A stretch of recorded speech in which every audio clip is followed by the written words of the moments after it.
very occasionally we get a glimpse of what it might be like to be truly happy.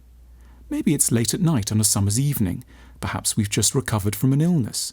We might have been deeply affected by a book or a piece of music and have gone on a walk on our own through the city or the countryside. And suddenly, a hugely mysterious thought descends on us. What if we didn't always have to be as sad and as anxious as we usually are? What if we could more properly appreciate the beauty and the potential that lie all around us? What if we noticed the trees and the interesting faces of strangers? What if we allowed ourselves to connect more deeply with people around us? What if we let go of our normal reserve and suspicion and fear?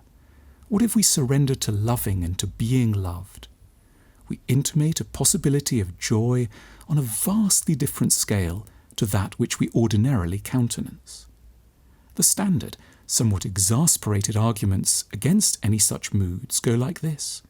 We need to sober up. We're not shamans or visionaries. There are some fixed, grand and important reasons why life is fundamentally awful. We have to earn a living, our partner is often scratchy, people are mean, there's the house to look after.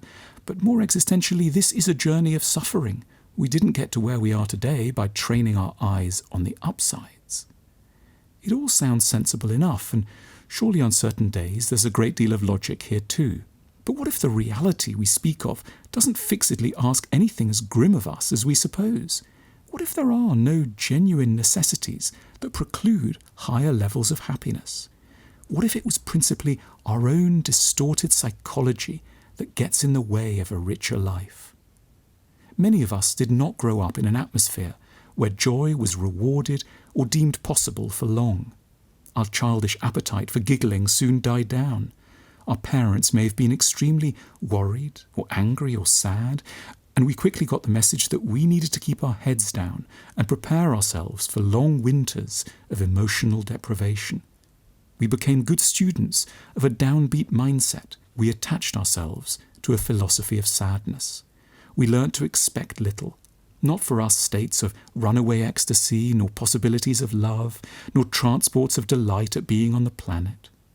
Without necessarily noticing what happened and why, we developed into people who remain loyal to what was implicitly demanded of them in their early years. We are still in a mentality we were quietly coached for and had no alternative to, age 7 or 14. But what if there were, in our adulthood, at this stage in our lives, no ongoing reasons to keep holding on to sadness and worry with our customary energy? What if we could dare to become fundamentally different, more open to joy and able to bear hope? We might go into friendships expecting that they could become sources of satisfaction. We might pick partners who didn't reinforce our sense of isolation. We might set up our interactions with others so that they could succeed.